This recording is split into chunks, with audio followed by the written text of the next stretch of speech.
Sabbath blessings to everyone. So if you haven't blessed anyone today yet, whether that's the person next to you or the one behind you, I'd like to invite you to do so right now while I open up my Bible and get us going. So just a blessing of peace and joy and love and all those good things that come from being a part of the family of Jesus. What's that? That's fine. And welcome to those who've joined us for the first time, and also those of our family, our regular family that come every Sabbath. And thank you to Catherine and the team for the beautiful worship experience this morning through songs. We all like stories, and depending on your upbringing and your background, your environment, the family you're from, there are certain stories that probably get our ears' attention and our whole focus a lot more than others. And some would call them gossip. And we like to, just obsess over a few of these stories. And it's interesting that some deserve more of our attention than others, depending on our interest as well. Yesterday, a friend of mine posted an article that was written by a guy called Waleed Ali. He is a columnist for Fairfax, and he spoke a little about this, and it's an interesting thing because I was thinking about the boys, and I was thinking about stories. I was thinking about their lives and how it's a miracle that young men of their age have actually decided to give their lives to Christ. And that is worthy a story to tell. And it's worthy a story to share. It's worthy a story to think about and reflect upon. This article actually got me thinking even more about this whole idea of the stories that we deem more important than others.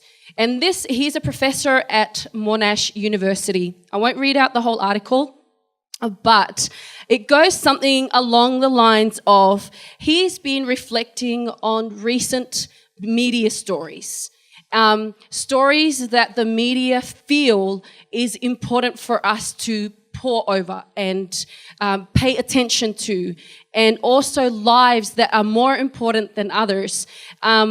And he goes on to say that it is interesting that depending on the circumstance and depending on where people are from, you will find that our politicians and our media will actually portray those stories, and we find ourselves drawn into these stories, and we want to watch every single coverage, read everything there is to be read about these certain stories.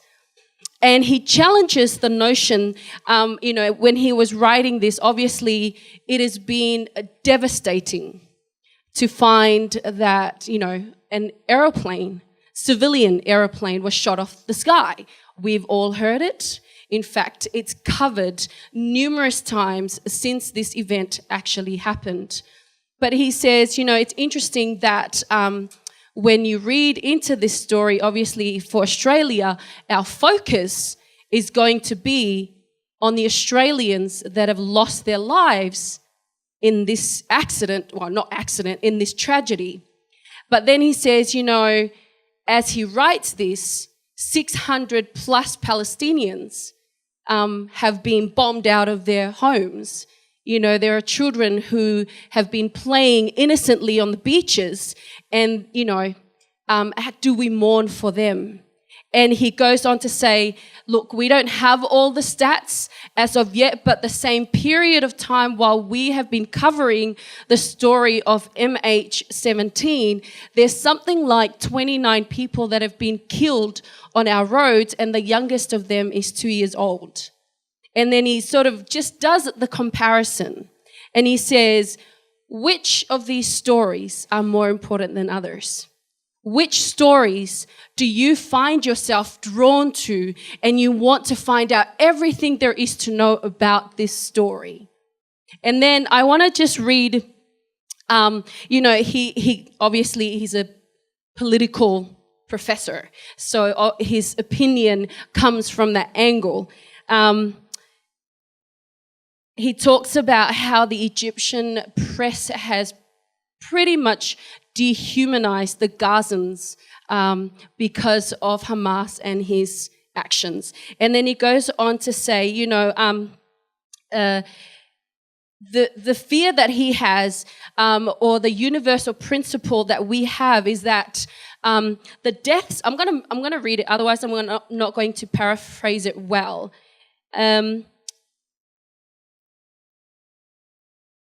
He talks about the sanctity of lives. He says it doesn't matter how many. What matters is that their lives, and especially their deaths, can be used in the service of the story they are so desperate to tell. And so he refers to the Palestinian and our focus on that.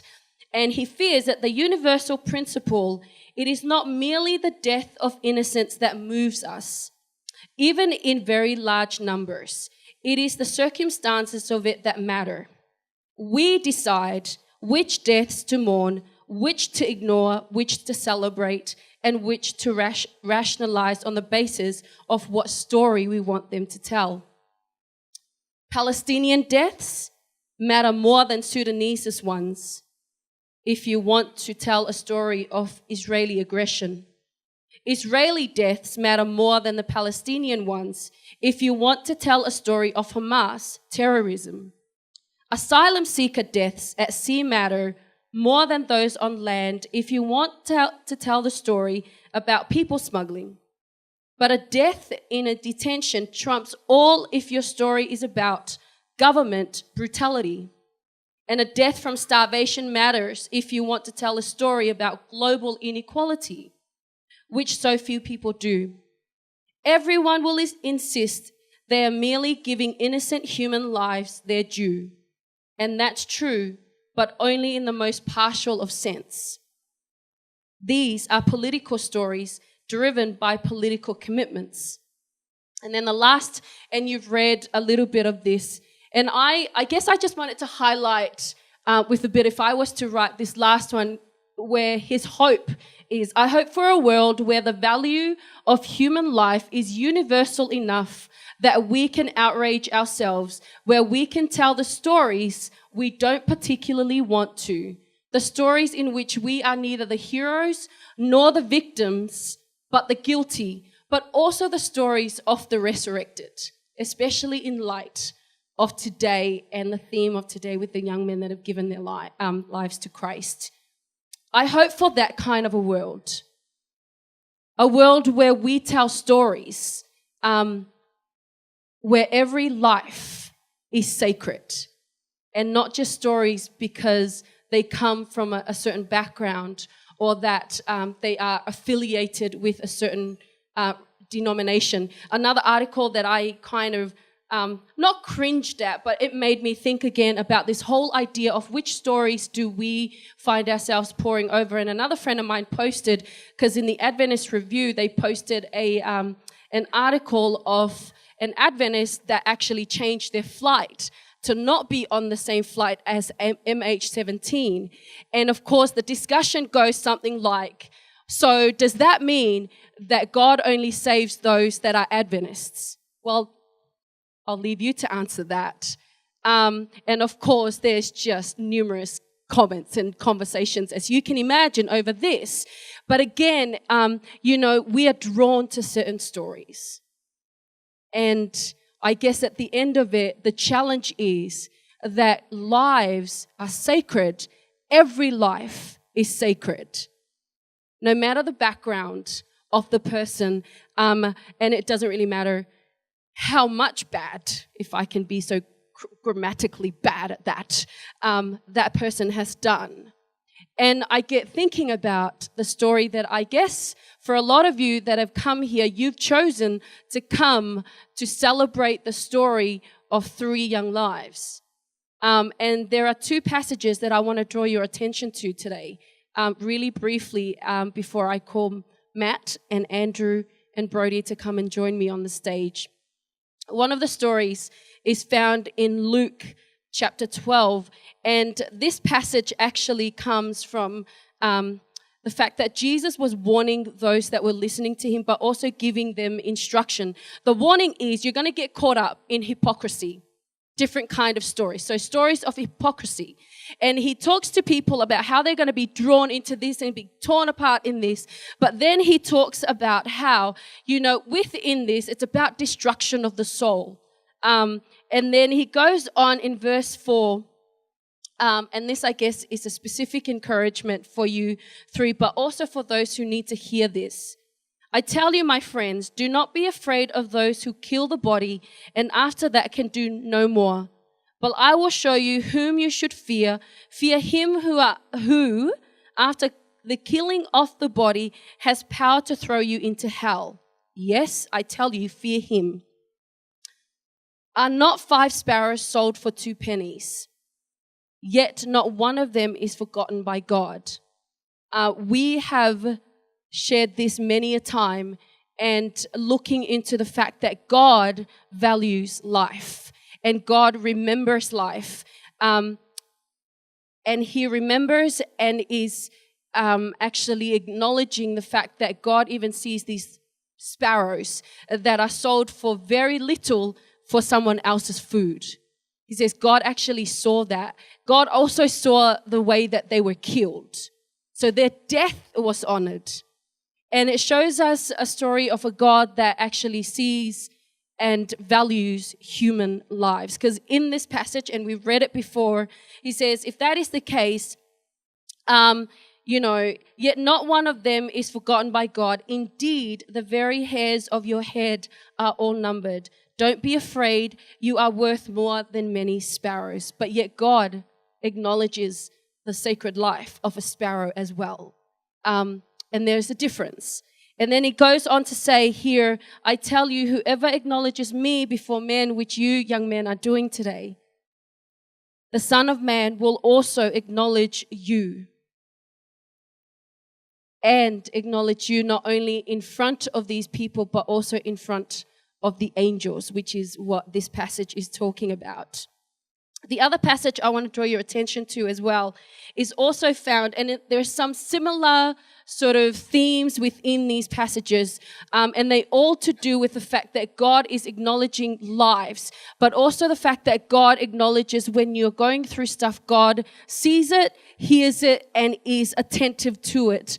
But then this other passage goes on, it says God doesn't just acknowledge the value of your life and the decision that you've made and are making. He also says he is the God, and this is found in John 10:10, that he is the God that is going to make your life full. Now, some would say, well, does that mean that you're going to be rich? I'm sure Matt would say, I hope so. Yes, please. Because in here it says that Jesus says, I came to give you life and life in the fullness. In another version, it says that I'm going to give you life and life in abundance. Take it whatever you wish to take. But either way, God is saying, I value your life enough. I value you enough to want to give you a life that is full and with purpose and with joy. And whatever full there is, it's going to be good because God is in it. But one of the other things I want to also say to you is that, yesterday when we were sitting around the table with Brody and Matt and a few others at Nunawading, part of this life that you've given to Jesus, part of following him, he also says in another biblical text, he says that you've got to take up your cross for Christ. And though it's going to be full, you're going to have peace, you're going to have an abundance of hope, but there is going to be those moments when you're going to need to recall these encouragements and say, you know what? Although it's going to be full, it's going to be great, but following Jesus also means that there's going to be some crosses. And I think sometimes we enjoy the relationship with Christ when things are good, not necessarily when we need to bear a cross. But in this, it says that Jesus is going to acknowledge you nevertheless, that your life still matters. And I want to read this to you. And it talks about Jesus being the good shepherd in this passage. I'm going to take it from verse 7. I tell you the truth. I am the gate for the sheep, and all who ever came before me were thieves and robbers, but the sheep did not listen to them. I am the gate. Whoever enters through me will be saved. He will come in and go out and find pasture. The thief comes only to steal and kill and destroy. But this is what Jesus promises. I have come that you may have life and have it to its fullness. And I am the good shepherd, and this is the other way that we can look at Christ valuing your life. It says, I am the good shepherd that is willing to lay down his life for you. And we've heard so many sermons about that, and the mere fact that you are declaring today of your love for Christ and your love for him to give your life. He says, you know what? I've given my life for you, and I will continue to lay my life down for you. And that is the promise that Jesus has given. And so today, if you don't take anything out of this, I want you to remember that your life matters to God, that your story might not be on Channel 10 or Channel 9 or SBS or whatever, popular media stories that you might want to hear or wish to have this story be published, but the God of the universe knows your story. Like he sees the stories of those that we don't acknowledge nor mourn over. Like he values the lives of those that go without mention and aren't on the media, and those whose lives are constantly bombarded every day and there is no media coverage for it. God values those lives because there is sacredness in life because of what he gives.